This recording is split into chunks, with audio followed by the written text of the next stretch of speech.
You've probably seen this before, right? You see a single dead crow on the ground, and before you know it, a whole crowd of other crows gathers around.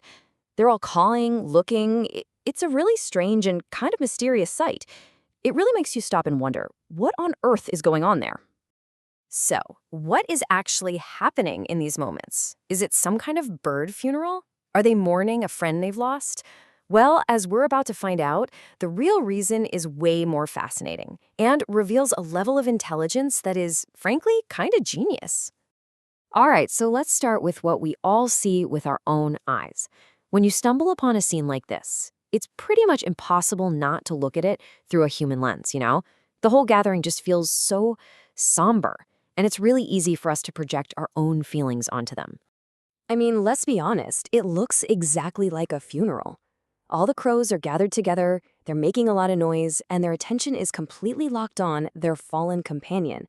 It feels like some kind of ritual, like they're paying their last respects. But what's really happening, could it be more different? Here's the truth. They are not mourning. Nope. They're doing something way more complex, something you would probably never guess. They're collecting information. They're detectives at a crime scene. So, how in the world do we know that? Well, to figure it all out, scientists came up with this brilliantly simple experiment.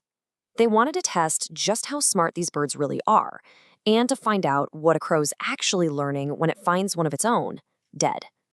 Okay, so check this out. The setup was actually fascinating. Researchers put on these really distinct masks, creating what the crows would see as a specific, dangerous face. Then they just stood next to a dead crow, letting the other crows in the area see them. They weren't being aggressive or anything, they were just there. The whole point was to see if the crows would connect this specific face with this dangerous situation.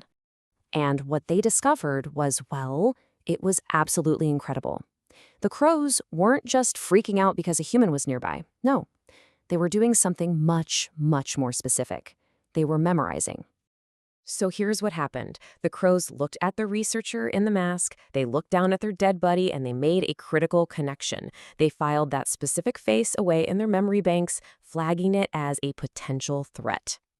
And we're not talking about a short-term memory here. For weeks afterward, anytime a researcher wearing that exact same mask came back to the area, even without a dead crow, the whole flock would just erupt. They'd mob them, dive bomb them, and attack this person they saw as a threat.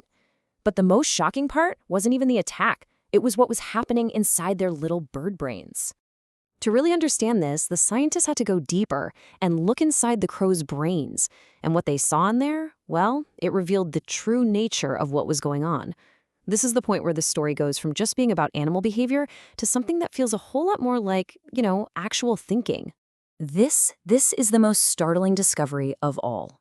When they scanned the crow's brains during these attacks, the fear center of their brain, it wasn't even activated. It was quiet. Instead, the part of their brain that's linked to complex decision-making and higher-level thinking was lit up like a Christmas tree. Just let that sink in for a second. The crows weren't panicking. They weren't just lashing out in some kind of blind fury. They were making a calculated, conscious decision to deal with a threat they had already identified and remembered.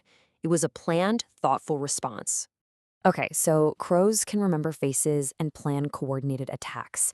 That alone is pretty amazing, right? But believe it or not, the story doesn't end there. Because what they do with that information is maybe the most intelligent part of this whole thing. See, one crow learning something is impressive. But crows, they operate on a totally different level. They have a social network. They talk to each other. They communicate what they've learned.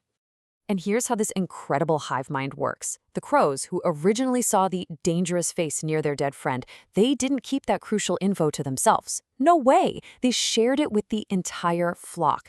This creates this shared intelligence, like a collective memory bank. And the result is mind-blowing. Crows that were never even at the original scene, crows who had never laid eyes on that masked person before, would join in on the attacks. They learned who the bad guy was from their friends. And all of this brings us back to that famous, kind of sinister name we have for a group of crows, a murder. For centuries, it was probably just a poetic, spooky name.